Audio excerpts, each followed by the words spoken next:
Hi, what's up guys? This is Crypto Capital and today we are taking a look at Bitcoin, what it is, what you can do with it. Bitcoin is regarded as like the first ever, like cryptocurrency. So Bitcoin is a decentralized digital currency created in January of 2009. So it follows the idea set out in a white paper by the mysterious and pseudonymous guy named or organization named Satoshi Nakamoto. So the identity of the person or persons who created the technology is actually still a mystery. So like Bitcoin offers the promise of a lower transaction fees than traditional online payment mechanisms do. And unlike government issued currency, it is operated by a decentralized authority. So let me just queue up on my actual game here. So Bitcoin is known as a type of cryptocurrency because it uses cryptography to keep it secure. Like there are no physical Bitcoins, only balances kept on the public ledger that everyone has transparent access to, although each record is encrypted. So all Bitcoin transactions are verified by a massive amount of computing power via a process known as mining. So Bitcoin is not issued or backed by any banks or governments, nor is an individual Bitcoin valuable as a commodity. Despite it not being a legal tender in most parts of the world, Bitcoin is very popular and has triggered the launch of hundreds of other cryptocurrencies, collectively referred to as altcoins or alternative coins. So Bitcoin is commonly abbreviated as BTC when traded. So let's go over some key takeaways. Number one is launched in 2009. Bitcoin is the world's largest cryptocurrency by market cap or capitalization. And unlike fiat currency, Bitcoin is created, distributed, traded, and stored with the use of the centralized ledger system known as blockchain. And Bitcoin's history as a store of value has been turbulent. It has gone through several cycles of boom and bust over its relatively short lifespan.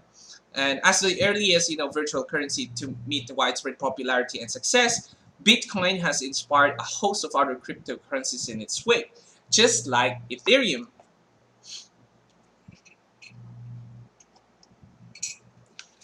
So let's understand Bitcoin. The Bitcoin system is a collection of computers, also referred to as nodes, or miners that all run Bitcoin's code and store its blockchain basically. So figuratively speaking, a blockchain can be thought of as a collection of blocks, and in each block is a collection of transactions. Because all of the computers running the blockchain have the same list of blocks and transactions and can transparently see these new blocks as they're filled up with new Bitcoin transactions, no one can cheat the system. So for example, if I send a payment to someone, then like thousands of computers that is running Bitcoin code basically have access to that information. So it is basically decentralized. It's not centralized like someone owns it.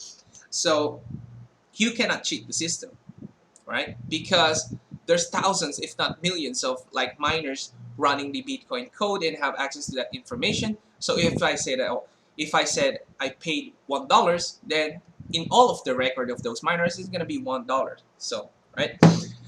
Anyone, whether they run a Bitcoin node or not, can see these transactions occurring in real time. To achieve a nefarious act, a bad actor will need to operate at least 51% of computing power that makes up Bitcoin. So, Bitcoin has around 13,768 full nodes as of mid-November of 2021, and this number is growing basically, making such an attack quite unlikely. But if an attack were to happen, like Bitcoin miners, the people take part in the Bitcoin network with their computers, would likely split off to a new blockchain, making the effort the bad actor put forth to achieve the attack a waste. So balances of Bitcoin tokens are kept using public and private keys, which are long strings of numbers and letters linked through mathematical encryption algorithm that creates them. So the public key, comparable to a bank account number, serves as the address published to the world and to which others may send Bitcoin. So if you create your own Bitcoin wallet, you receive a public and private keys, right? So it's basically comparable to having a bank account number. So Yeah, so the private key, which is comparable to an ATM pin, is meant to be guarded secret and only used to authorize Bitcoin transactions. So Bitcoin key should not be confused with a Bitcoin wallet, which is a physical or digital device that facilitates the trading of Bitcoins and allows the user to track ownership of the coins. The term wallet is a bit misleading because Bitcoin's decentralized nature means it's actually never stored in a wallet, but rather distributed onto a blockchain. So let's talk about P2P technology or peer-to-peer technology. So Bitcoin is one of the first digital currencies to use peer-to-peer technology to facilitate instant payments, and the independent individuals and companies who own the governing computer power and participate Check in your the gear and Bitcoin weapons. network, We go or soon. what is called miners, are in charge of processing the transactions conducted and are motivated, by rewards, the release of new Bitcoin and transaction fees paid in Bitcoin. So, in order to get paid Bitcoin, you need to be the one, Watch the transacting, skies. processing the transactions. So, let's just get over to the lobby here.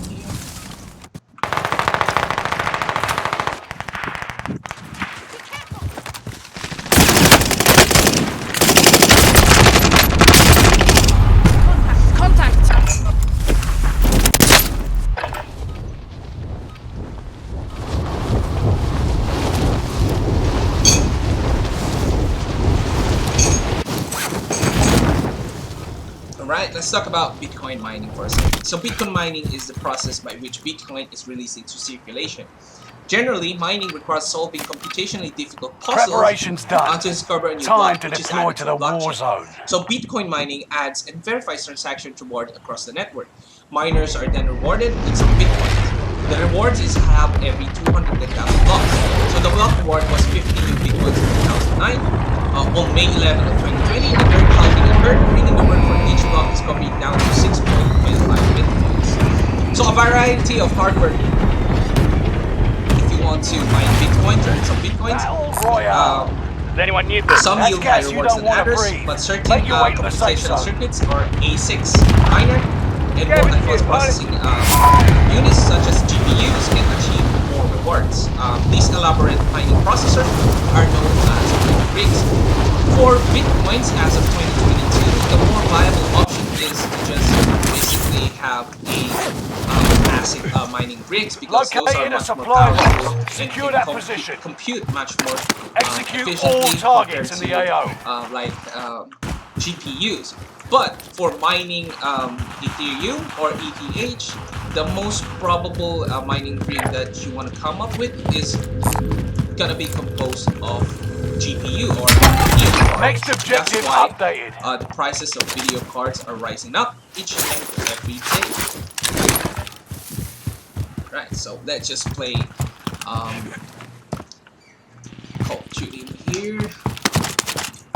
So as with all of the Next objective updated. Cryptocurrencies, we have all regretted, like not buying, because like the price of Ethereum is literally like 20 bucks years ago, and now it is priced at around $2,000 plus.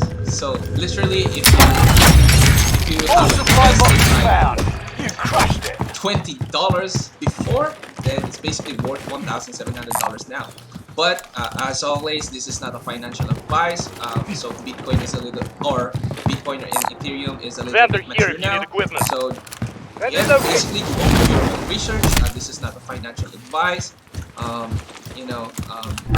You might change your life. So yeah. Let's go. Let's buy a load of that, guys.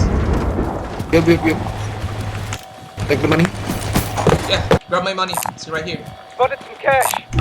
Some cash. Yeah, I got it.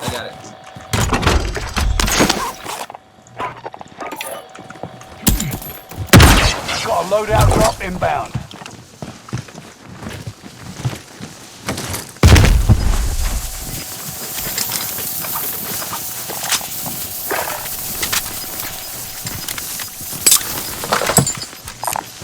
Does anyone need this? This is right on your tail. AT mine activated.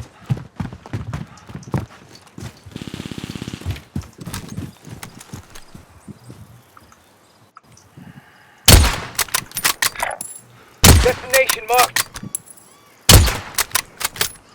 Ping enemy man. think there's someone there. I see the enemy. Move her over here. Careful, careful.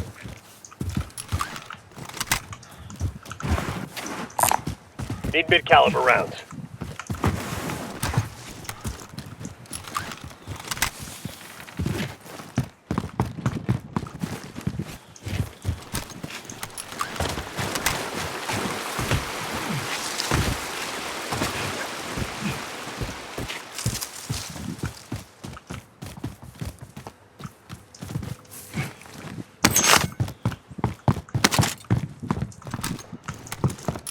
It's all clear.